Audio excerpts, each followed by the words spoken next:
All right, guys, welcome to the call today. We're going to go through 4 simple steps to hook new customers instantly with your current staff, even if you think it's impossible with Andrew Carlson.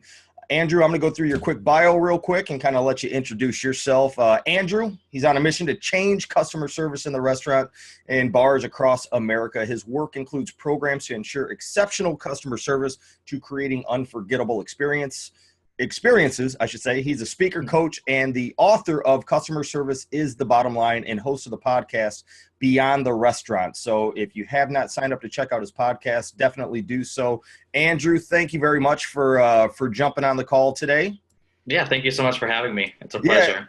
No problem. And the reason why I wanted to bring you on is we're actually in the process with our Bars Under Circle members of going through a masterclass that I'm calling 180-20 LRVO marketing formula, and it's all about attracting new customers. And once you've hit mass hit your area, that your broad area, and you've gotten people to opt into your marketing system, gotten people to land on your website, and you've built these custom audiences in Facebook, Instagram, YouTube, and so on. Now it's time to start marketing, spending 80% of your time on focusing on those current customers, the smaller demographics of people that you've targeted and work them. And then the other 20%, that's where you still consider to have those new customer systems in place.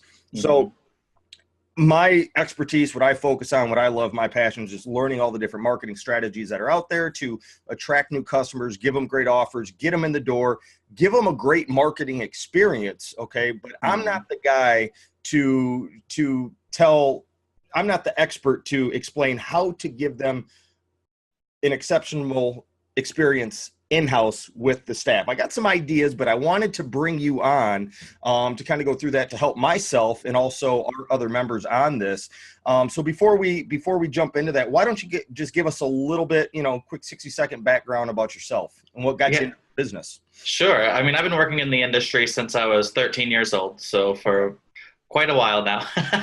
And I left the industry for about a 4-year period when I was working in the film industry, working as production manager and budgeting multi-million-dollar budgets, just handling all of that, doing the hiring, and I fell in love with that aspect of it. But I had battled some health issues. I had to do 10 different heart surgeries in a 2-year period, so I had to take a step back from the restaurant industry, and my doctor said, choose something that's not as stressful. So, of course, I chose the restaurant industry, which makes sense. But I moved out to Los Angeles, and there was no customer service at all. I was working in Louisiana, where there's Southern hospitality, Minnesota and Chicago, where there's amazing hospitality, but there was nothing out here. And that's when I started to really realize that restaurants need a lot of help, and restaurants were opening and closing so quickly in Los Angeles, and it was because of the experience that customers were getting, they decided not to go back. So that's why I had this huge passion to now help restaurants bring back the customer service, the whole customer experience into the restaurant.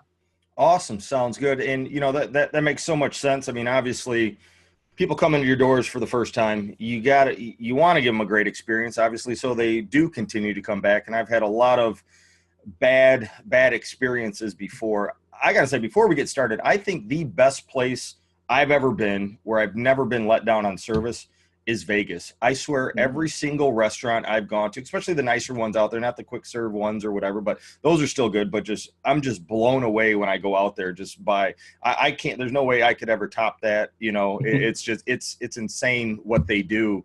But yeah, they do an amazing job. So why don't we jump into, step number 1? Let's just go through step 1, 2, 3, 4, and, let us know exactly what we need to do. And kind of one of the big things I really want to understand too, is I feel the hardest thing in this business is getting your staff to be, key players and wanting to give that great experience. And you would think it would be common sense that, like, the nicer I am to these people, the more I smile, the more money I'm going to make, and you would think that, but it just doesn't seem to happen. So throughout the call, that's one of the big things I really want to understand is, how do we get them? What do we need to say? How can we influence them? Because, the more we could influence, hopefully the better that can happen. I haven't cracked that code yet, so maybe you got some tips and pointers on there. Well, what's step 1? Yeah, step one. So step one is always before you approach the table, there's something that your team has to focus on, and that's reading the table. Most people just walk up to the table. They're too busy looking at everything else. They're too busy like, oh, I just had to put this order in, now I'm running to this table, especially when it's super busy, but they don't take the time to look ahead at the table to see, are they a business person? Are they with their family? Is it on a date? And you're all going to have different type of scenarios and a different reaction or a response to different scenarios and the different types of personalities that you see at the people that you see at the table. So I was actually out to dinner once with a couple friends, colleagues of mine, and we said this restaurant it was called Houston's, has the best service ever in any kind of restaurant. What's your secret? And they said it's matching and mirroring the table. We look ahead to see what's going on. We look at what they're talking about. We listen to see what their energy level is. So if they're just kind of more laid back, you're going to come up with a more laid back approach. If they're super excited, you're going to be a little more excited. You're going to be cracking a little more jokes. And if they're serious and straight to the point, you're just like, okay, what can I help you with? Let's get you in and out. So there's these different types of scenarios where the server in the front of house has to be knowledgeable enough to say, this is the kind of experience that I'm going to be bringing to the table. All right, that makes sense. And I'm a huge Tony Robbins fan. And one of his things that he talks about is exactly what you said, matching and mirroring. When it comes to persuasion or influence, whatever, it's like you want to kind of match and mirror that other person to feel like they're on the same level of as you, and you guys kind of share that same vibe, which makes them like you even more, which obviously hopes they tip you a little bit more, makes them want to come back and see you even more. Yes. So that makes sense. What would you say? How would you train someone, or what would you explain to a brand new server they're starting to work with you about matching and mirroring? You know, I go talk to my staff tomorrow. You know, we got a meeting coming up this Saturday. We do one monthly meeting every Saturday with our staff. If I'm to explain this to them, how would you kind of, if you were sitting in front of a group of, 15 employees, how would you kind of explain the match and mirror? Sure. I mean, the simple thing of matching somebody is, the simple way to teach somebody how to do it is to basically do the same thing that the person sitting across from you is doing. So if they raise their left arm, you're raising your right arm because you're matching what they're doing. But if you're mirroring someone, then if they raise their left arm, you raise your right arm or your left arm, but it looks like you're looking into a mirror. And the same thing goes with the tonality in your voice. If somebody's more quiet, you're going to be a little more reserved and a little more quiet. And the best way to say this is why this works is because if you ever get somebody that's super excited and you're engaged with them and you're having this rapport, it's a way that get them to instantly trust you. They're going to listen to everything that you have to say. So if you're upselling a cocktail that has a higher shelf liquor in it, they're probably going to purchase it because they trust you enough to know that this experience that they're excited to come from, this is the best way to have that experience. Makes sense. Okay, great. And what about step two? So that's step one, is noticing the table, match, mirror, try to build that trust, like you're saying. What's step two? And then having a whole menu walkthrough. So most servers will come up to the table and just say, what can I get for you? And they don't really care. You can see that they're just not interested in having a conversation, and they just want to get the order so they can put it in, so they can get you, turn and burn all the tables. Because people think that's an effective strategy to get more tips. As the more people they see, the bigger the tips they get. So when it comes to a menu walkthrough, your staff has to be knowledgeable about the menu to know, hey, the first thing that any server should say when they first approach a table is, have you ever been here before? Yes. Because that should be the very first thing, because then do I need to be on my A game, or have they been here 20 times and we can joke around a little more, or we can play with things a little bit. But having a menu walkthrough that is specific to the customer and the table is so important. I mean, I've seen it at restaurants all over Los Angeles where, I'm a server, I walk up, what can I get for you? What's your favorite? Oh, and they look at the most expensive thing on the menu and say, this is my favorite. And we all know it's not it's not their favorite. Right. Most 9 times out of 10, it's not. They're just looking for the higher guest check average that The way. surf and turf? Yeah, exactly. But if you say, are you more of a meat person, or are you looking for something that's a little on the lighter side, or more, something more filling, then this allows you to really pinpoint exactly what this person is going to absolutely love. Because a lot of the times restaurants don't always have everything that's listed on the plate anymore. It's like a chicken with this season, and then but there's nothing more. That's, the menus are very concise these days. But by being able to use descriptor words, or being able to know that, oh, this beer or this cocktail pairs really nicely with this fish dish or with this meal, that's going to bring together a whole new set of flavors that you wouldn't get before. Then the customer sits back and is like, wow, this person actually does care about what I'm going to be consuming and wants me to come back again, instead of just saying the super expensive cocktail and the super expensive surf and turf. Yeah, no, that makes sense. And I always notice, and I don't know if it's probably because I'm in the industry, but I think other people probably notice this too, is like, just like you said, most restaurants, most servers are going to just say, what can I get for you? But when someone actually explains, oh, we have this on special, we have this is really good, they're pointing things, they're making suggestions. I mean, that's just a warm feeling, Yep. I mean, I probably just noticed that. Obviously, I'm in the business, but I think just your regular average person probably notices the difference in that and welcomes it much more. And it's obviously probably proven study that you get higher tips for that, right? Oh, absolutely. The clients that I've been working with get at least a 15% higher tip average and a higher guest check average when they actually take the time to go through and walk through the menu. I mean, we've had regular customers that have come at least twice a week into the restaurant, and we switched over a new menu, and they were like, oh, you took off the one thing that I always came to get. And if the server's like, yeah, sorry, that's not, they're going to be like, I'm going to go somewhere else. But if the server's like, oh, but we have this amazing new dish on the menu, it's this, it tastes like this, it's got these flavors, it'll make your taste buds just jump out of your mouth. They're like, oh, wow, I'm super excited about that, and I'll give it a try. Yeah, no, they definitely need to get excited about talking about the menu. And that's one thing, I tend to struggle with a little bit with my staff. And I mean, some of them do great with it. Some of them don't, it's just, it's tough in this business to do that. What's step 3 then for this? Yeah, I mean, step 3 is going to be to follow up with your tables with an intention. So most people come up as everything tasting okay. And while they ask the question, they may or may not or consciously know that they're doing this, but they're nodding their head or they're giving a thumbs up. And a lot of times, is everything tasting okay? And the customer's like, yeah, everything's tasting fine. And it seems like, to the normal eye, it's not something that's really seen a lot of the times. But on a subconscious mind level, you're basically telling your customer, I better say that this is okay, and I don't have the safety to say, maybe it's not the best thing that I've tried. And when you force a thought onto somebody by just a subconscious influence thing, by nodding your head, then they may not feel comfortable talking to a manager or just saying, I actually don't like this. And they end up going to Yelp and giving a 1 or 2 star review just because they didn't like that one plate. Right. No, that makes sense. And one thing I want to bring up, it doesn't necessarily have to do with 1, 2, or 3 of what we're talking about in these steps, but it has to do with a personal experience I had with my wife a couple months ago. We were we went to the casino in near Chicago, in Rivers Casino, and we went and ate at the Hugo Frogs inside of there.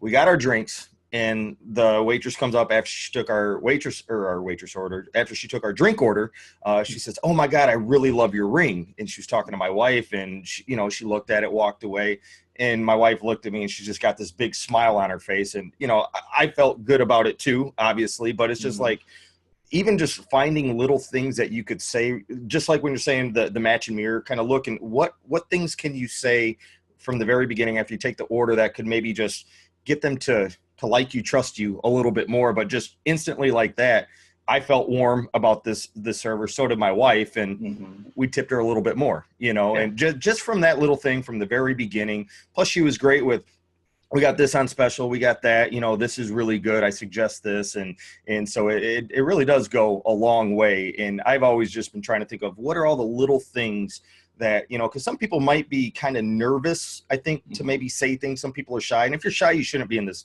business at all. And that's our part as bar and restaurant owners to know how to hire and weed out the shy people. But, it's just, I'm always trying to find these little things that they can say. And maybe we could jump into that after step 4 of if there's any little secrets you have of things to kind of say or to warm up the conversation, or if you do have kind of a timid server, things that could be brought up to maybe spark a conversation or something to kind of enlighten everybody up. Yeah, absolutely. But let's go on to step 4 now. Yeah, so step 4 is going to be, you're going to have to hook them. There has to be a hook. So just like with getting any, like on Facebook, you'll see that there's a headline, and then you'll see a million comments. They're like, oh, that's ridiculous. And that's not what the article is even about. And it's the same thing that you have to do with getting them to come back to your restaurant. So you want to hook them. This is like a media angle. So remember, we're in the restaurant business, but we have to think like a media business. So what are we going to do to get them to come back again? And a lot of the times it can be one of two things. I know there's John Taffer who says three visits to get them to build that habit. So you can either provide them with some kind of offer to come back. You have to try this chicken, or you have to try this dessert. So here's a coupon for a free dessert next time you come in. And the other thing that you could do as the server is to just say, oh, I noticed that you were struggling between these two dishes, but this one, next time, come get it. Come find me. Because when you say come find me, then they know that you're building that trust with them and they want you to come back. And those are the two secrets that I've seen have worked in a lot of restaurants that I work with, is as long as the server or the bartender provides a personalized experience and says, we really want you to come back, well, even if it's just so they can line their pockets with more tips. It doesn't matter. As long as the customer feels like, oh, they cared enough about me to say, please come back again. And these are the things that we should try next time. Yeah, no, and to add to that, I like that. And, I've heard Taffer say that, and that makes sense. And one of the ways that we bring people back in isn't necessarily from that first visit, but we're driving traffic from Facebook, Instagram, newspaper, direct mail, getting them to opt in for some kind of offer. They got 10 days to come in and use it. When they use that offer, myself, my clients, they can tag that person in the system because they all have a unique ID number. 24 hours later, an email's going out from me or the owner saying, hey, Bob, it's Nick from Casey's. Just saw you came in yesterday, used your offer. How was the experience, and so on. And I try to communicate with them on a personal level, not a big fancy newsletter looking email and fancy, nice looking images, but it looks like I just sat down at my computer and sent them this private email. And I feel that adds a lot of personality and trust, and especially when people start responding back to you. So that's one little thing that I tend to do to try to just start communicating with them. And then obviously they're getting our follow-up emails of new specials, promotions, offers to try to get them back in the door. And I always have a million ideas going on in my mind, and I can't obviously make them all happen, but I want to get your feedback on this, because this is an idea that I've had and I just haven't implemented it because I got so much stuff going on. But I thought of the idea of getting a business card created for all of your staff. So a template with the staff, and maybe on the back of that card, if they know their week schedule the week in advance, they can maybe circle before the shift what days they're working in a time, to where maybe there's a 20% off offer on it saying, hey, next time you come back, if you come back and see me, use this card and I can get you 20% off on your tab, or something like that, where it'd be used for new customers, maybe not the existing customers, but where you'd have a system in place. Like, if you're targeting new customers and they come in with this first offer, there it is. There goes the light bulb. Okay, they have this thing from the newspaper. We know they obviously must be a new customer. If, sometimes we'll run offers where it's only good for new customers, and if existing customers see it, maybe they get half of the offer, because I don't do real big discounts that just anybody can use. It has to be a brand new customer just to reel them in the door. Sure. But have you heard of that? Or what are your thoughts on like a card like that? Because then I just feel that would give the server, that's going to start building their loyal following. And what I teach them, and what I tell them when I used to interview them, I don't interview them anymore, but I kind of explain to them like, hey, you're kind of like a hairdresser, right? You need to build a following. If you want to make a boatload of money, you need to get people who want to come in to see you on your shifts, especially, for the bartenders. We got a lot of loyal customers that come and they sit there, and people come in on certain shifts for certain bartenders. I explain to them, it's like, hey, the more relationships you can build, the bigger the following you can get, more money you're going to make. And I just thought the business card would be a good way to say, hey, here's 20% off next time you come in. Here's all the days I work. Come in and see me. Again, I haven't implemented it, but what's your thoughts on that? I love that idea. The wheels just started turning in my mind, but that's a phenomenal idea, because at least for me, I know when I was a server, I would make sure that people knew the days that I was working. People would come in at midnight to see me because they didn't see me the week before. They're like, "Where were you? We wanted to come see you," and what was going on. And I do the same thing with bartenders. I only go to specific bars if I know that one bartender is working. I won't go any other time because I know the experience won't be the same. So I think that's a phenomenal idea, and it's something that it empowers your staff. It makes them feel like, oh, this restaurant cares enough about me where they want to see me succeed in this position. Although it's more of a sales tactic for you, but again, employees don't care if the restaurant or the bar profits. They want to make more money themselves, and if they can make more money themselves, and this is a tactic that they can rely on for new customers, that's phenomenal, because a lot of people are too shy in terms of, I don't know what I can offer. I don't know if there's anything that I can do to, build that following. But when it comes to new customers, this gives them the exact, roadmap to say, this is exactly what you need to do. And they would make a lot more money with that type of a strategy in place. Yeah, no, definitely. And let me ask you this. I mean, and I think every single bar restaurant owner would agree here with me, besides the 1% who just does a phenomenal job at everything that they do in life. How do we really motivate, persuade, influence our staff, and get them to change to want to do these types of things? I just feel like that's the one big struggle, that I'm thinking over. How do you explain this? And I'll kind of take this back. I started working on a training program where people watch a video of what I expect of them before they even sit down with the hiring manager, because I want them to know who I am, why I'm an absentee owner, why I'm never there, what I do, but what they should expect from me as an owner, with Raise It, you do a good job. Hey, we're going to take care of you, this and that. But also, here's what we expect of you. Through that, I just kind of want to set everything straight of my expectations and also what they should expect of us. But now they move on to the manager, and it's just like, how do you really influence them to get them to want to, do a good job, learn better? Like what's your take on that, of influencing your staff, I guess? Yeah. I mean, it starts at the training, and it's harder to get them to shift and to try something new than it is to train them to do this new thing from the very beginning. Yeah. So I'll take it as a two-parter question answer. So the first part is, right away in your training, the training needs to be set up.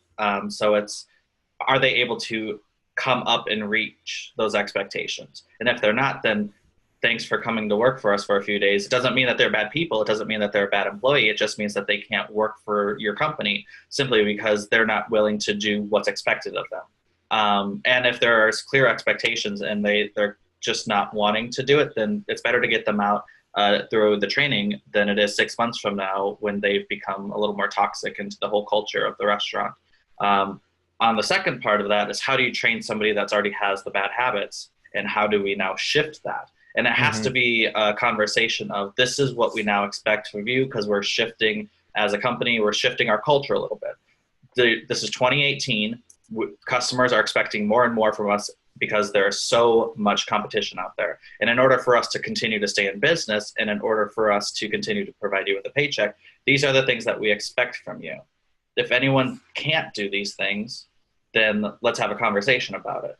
And then the manager, if you're an absentee owner, you're not going to be at the tables showing them how to do it because you're not really there. But if the manager is not even doing it, or holding those expectations, or holding those standards, then why should they continue to do that? So it starts at the manager, and it starts at the very top. And then that's a trickle-down effect.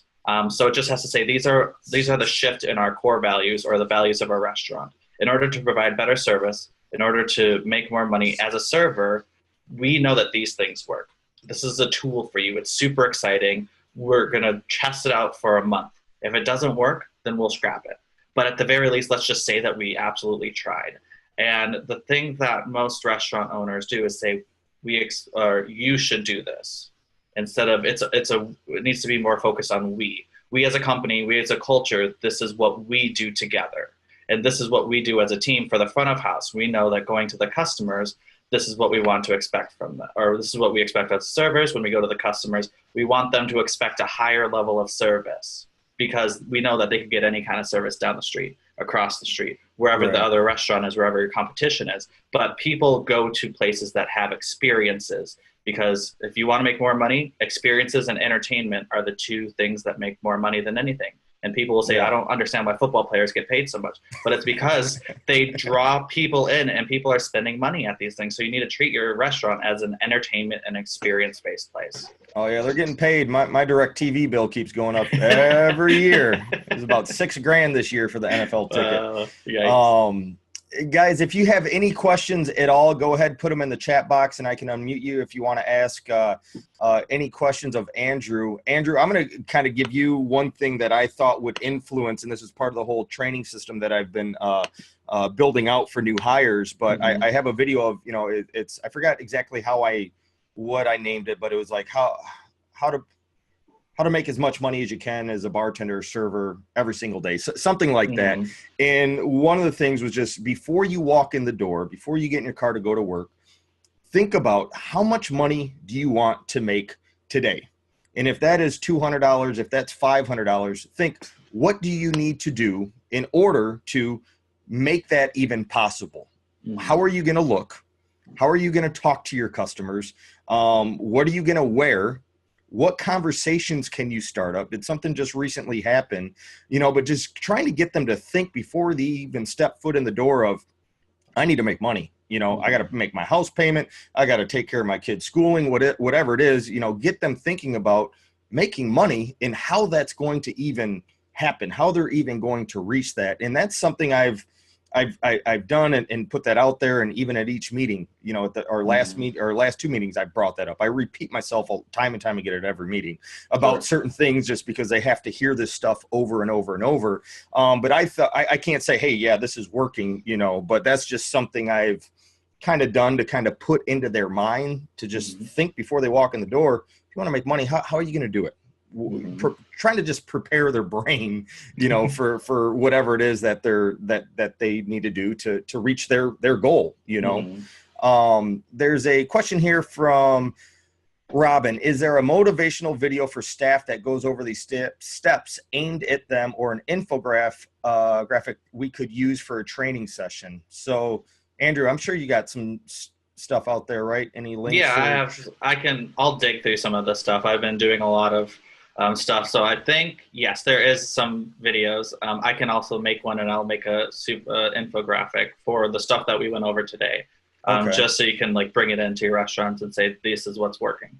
Awesome. Yeah. And guys, what I'll do is I will put that in the 180/20 masterclass for you guys, because this is going to be like a bonus section to that, because I'm teaching you guys how to get them in the door, but with Andrew's help and his trainings, that's going to help you guys mold your servers and bartenders into giving a much better experience to hopefully keep these people coming back even more often, or convert more of them into loyal repeat customers. So we'll get that. We'll put that in the training as well. I don't have any more questions for you, Andrew. If anybody else does, go ahead, put them in the chat real quick. We got a few more minutes left, and Andrew can answer any questions that you may have. Is there anything you could think of, Andrew, off the top of your head, or that we haven't covered? And maybe we could just do another quick brief rundown of 1 through 4, and just to kind of wrap it up with that.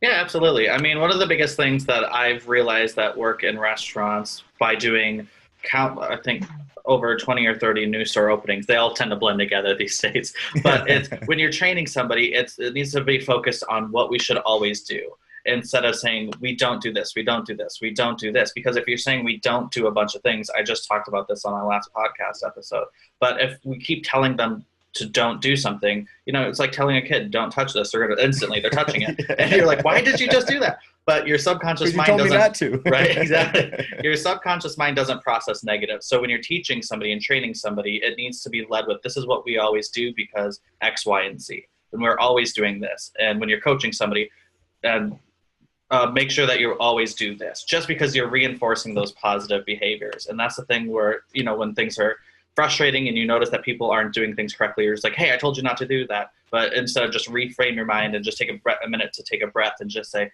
okay, remember, this is what we always do, and this is the reasonings why. And that's gonna instantly help build that credibility with you, and also help you lead them to make better decisions. Awesome. Awesome. Love it. Love it. Well, Andrew, anybody who's listening, we're going to turn this into a podcast. Anybody listening to the podcast or seeing this on the website, where can they get more information about you? I know you got a book, and where can people get more information on their staff giving a better experience to their customers? Yeah, absolutely. You can find me at carlsonhospitality.com, which is my business website, or andrew-carlson.com. A lot of people struggle with the hyphen, so I don't know. I'll put the links. I'll put the links below: the YouTube video, the podcast, the website. I put this all over, so we'll have links and everything directed directly to Andrew. If you guys need some more help, some guidance on that kind of stuff. And do you do any kind of private consulting? You obviously go to restaurants. Do you travel outside of LA for this stuff? Yep, I travel a lot outside of LA, international and nationally. So I'm going to Kansas City this weekend. So. Oh, nice. Awesome. Well, I appreciate it, Andrew. Got a lot of value here from you. I, again, truly appreciate it. I think all the members do too. Thank you again for taking the time and making this call. And we'll be seeing you shortly. And hopefully we can get you on some future episodes in the future as well. That would be great. Thank you so much for having me on. Awesome, bud. Not a problem. We'll see you. See ya. Take care.